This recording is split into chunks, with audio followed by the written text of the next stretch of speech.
بلکہ میں جو اوورسیز Overseas کا۔ پاکستانی کی ووٹنگ ہے میں اس کے خلاف بھی ہوں.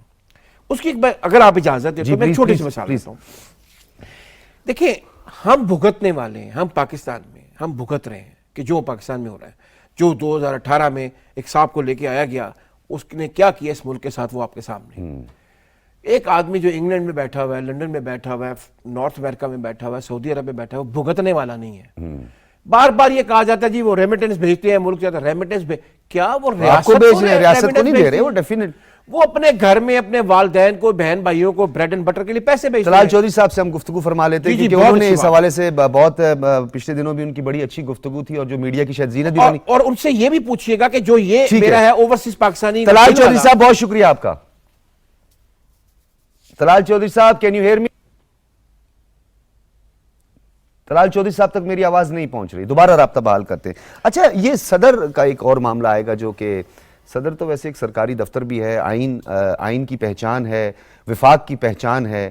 صدر کا دفتر جو کہ ٹوٹلی پولیٹیسائز نظر آتا ہے، اس کو ڈائریکشن ملتی، ایون کہ ڈائریکشن میں نے یہ بھی سنا بنی گالہ سے بھی ان کو ایون کہ ڈائریکشن نہیں ملتی، بلکہ بنی گالہ جو ڈائریکشن دیتا ہے اپنی پارٹی کے رہنماؤں کو، جو مرکزی رہنما ہوتے ہیں، وہ صدر عارف علوی کو ڈائریکشن دیتے ہیں. اب یہ ای وی ایم جو کہ سینٹ میں جائے گا، پھر سینٹ سے بھی اگر یہ اپرووڈ ہوتا ہے تو یہ صدر کے لیے بائنڈنگ ہوگا، کیونکہ صدر اس کی راہ میں ایک رکاوٹ ضرور پیدا کریں گے.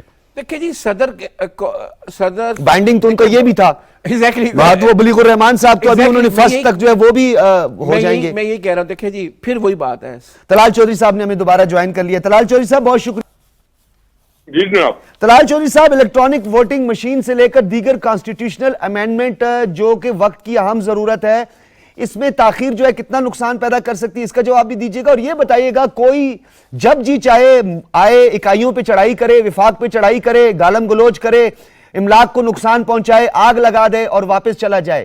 یہ پریزیڈنٹ سیٹ اگر کر دیا گیا تو آنے والے دنوں میں اس کا کیا خمیازہ بھگتے گی ریاست کے باسی؟ دیکھیں خمیازہ تو آلریڈی ہم بھگت رہے ہیں ان چیزوں کا. آپ کو یاد ہوگا پی ٹی بی کی تاریخ میں پی ٹی بی کے ساتھ کیا ہوا، آپ کے ادارے کے ساتھ، اور آج کے دن تک اس کے جو مجرم ہے وہ کوئی صدر ہے اور یہ دوبارہ وہی حملہ آور ہوئے تھے. سو ہمیں کم از کم آئین اور قانون کی اتنی امپلیمنٹیشن ضرور چاہیے کہ یہاں پر کوئی اس طرح کی سچویشن نہ پیدا ہو کہ بنانا ریپبلک لگے. یہ 24 کروڑ کا ملک ہے، اگر یہ روایت پڑ گئی تو پھر تو ہر کوئی جتھے بنا کر آئے گا اور اپنا کام کروا کے چلا جایا کرے گا. جی طلال چودھری صاحب آپ کو میری آواز آ رہی ہے؟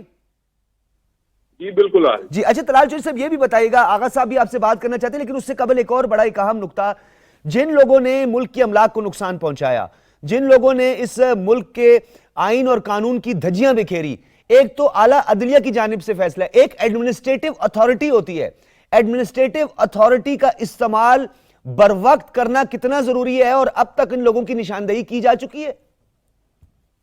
بالکل، ان پہ مقدمے کچھ بن چکے ہیں اور کچھ جو املاک کو نقصان اور دوسرا ہوا ہے وہ بھی اس کا دیکھا جا رہا ہے کہ کون لوگ ملوث تھے. صرف انہی کو پکڑا جائے گا، کوئی سیاسی مخالف کے طور پر کسی پہ کارروائی نہیں کی جائے گی. آپ نے دیکھا ہوگا کہ کانسٹیبل کی شہادت ہوئی، ہم نے عمران خان اور باقی سب پہ پرچہ اس وقت نہیں دیا، ابھی تحقیقات کر رہے ہیں، جو شامل ہوگا اس پہ دیں گے. اسی طرح باقی جگہوں پہ بھی جو بھی معاملات ہوئے، آگ لگائی گئی، املاک کو نقصان ہوا، بالکل ہوگا اور آپ کے سامنے ٹرائل نظر آئے.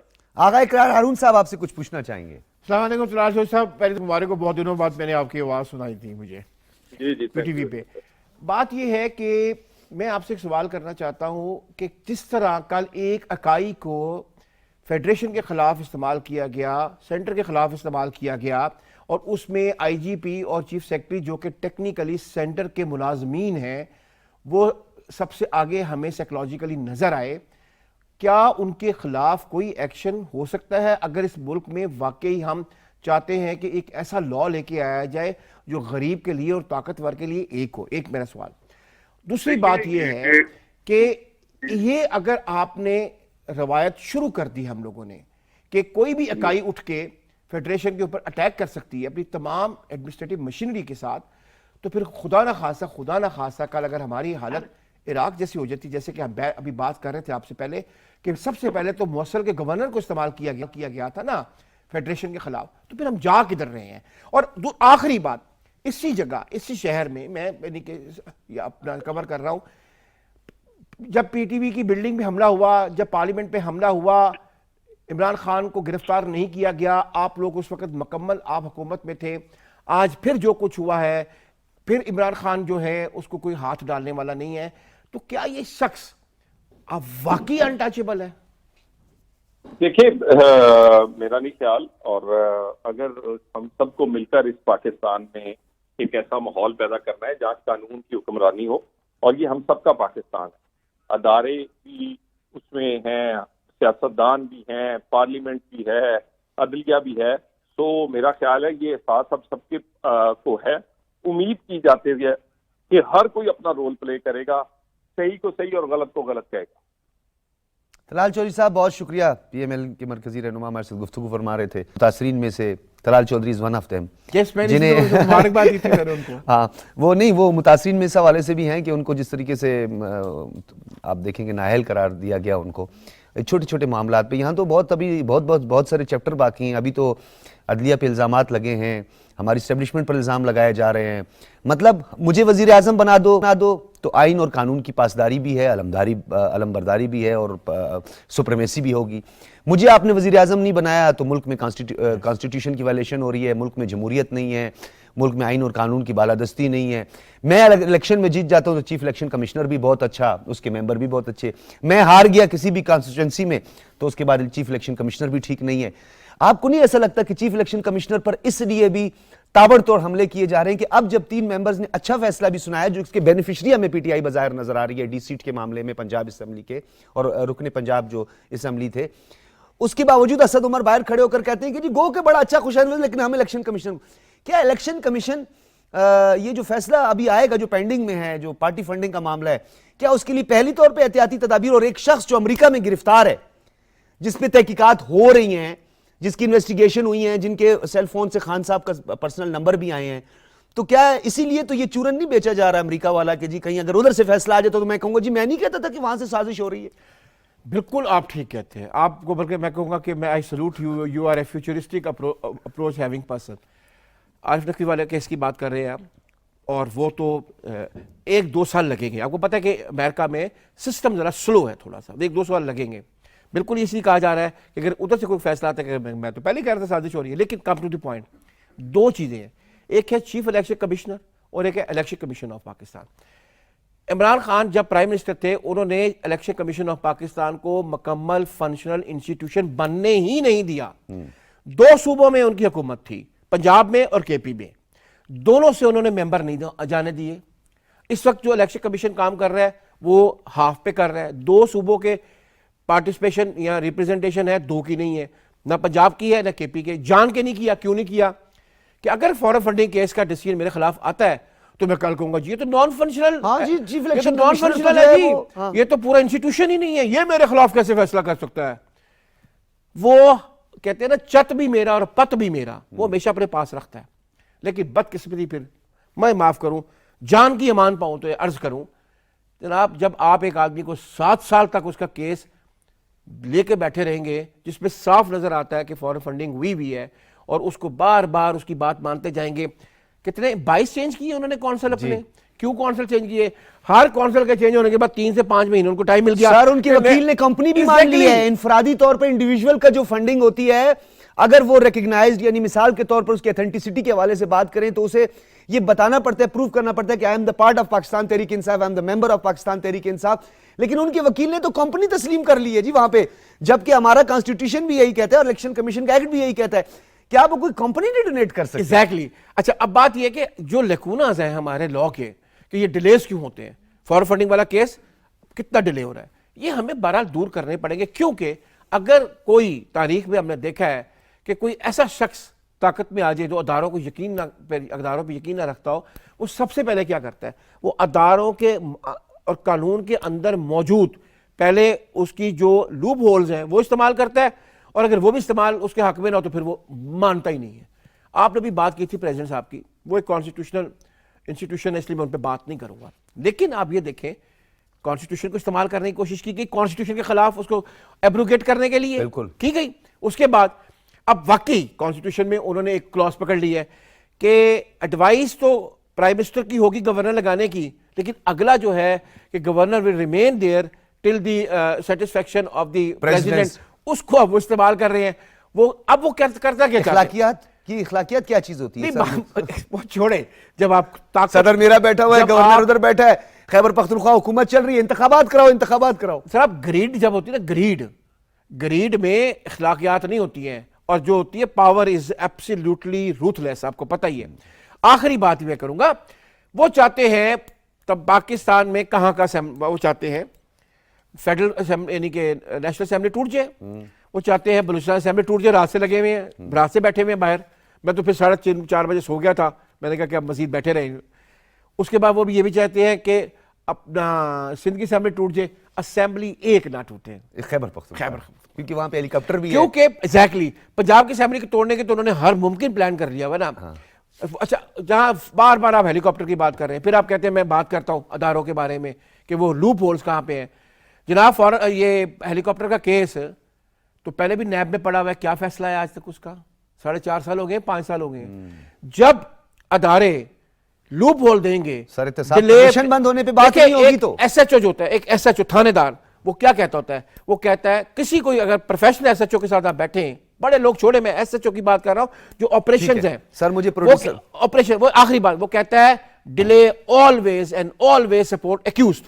ٹھیک ہے. بہت آغا صاحب آپ کی تشریف آوری کا. کل تک یا کچھ دن قبل یہ گلہ کیا جا رہا تھا پاکستان تحریک انصاف کی، جی رات کو 12 بجے آپ نے عدالتیں لگائیں، میرا قصور کیا تھا، میں نے کیا کیا تھا. پھر وہی عدالتیں رات کو 11:30 بجے کے قریب شیری مزاری کے ساتھ ہونے والے اس عمل کے خلاف بھی ہوا. پھر ان کو جو ہے باقاعدہ طور پر کہا گیا کہ ان کو جو ہے بری کر دیا جائے فوری طور پر. یہی عدالتیں لگی جن عدالتوں نے خان صاحب کے لیے جو اچھا فیصلہ کیا، جس کے وہ بظاہر بادی النظر جو ہے بینیفیشری بھی نظر آ رہے ہیں. پھر الیکشن کمیشن نے بھی یہ فیصلہ کیا. تب سب کچھ اچھا ہے جب آپ کے حق میں فیصلہ آئے، میرٹ پر فیصلہ آئے. اور جب وہی فیصلہ میرٹ پر آئے جو کہ آپ کے حق میں نہ ہو، آپ اس کے بینیفیشری نہ ہوں، تو پھر نہ آپ عدالتوں کو چھوڑتے ہیں، نہ ہمارے اعلیٰ اداروں کو آپ چھوڑتے ہیں، نہ مقدس ایوان کو آپ چھوڑتے ہیں. پھر آپ اس پہ لعنت بھی بیچتے ہیں، اسی ایوان سے تنخواہیں بھی لیتے ہیں. اجازت دیجیے، اللہ حافظ.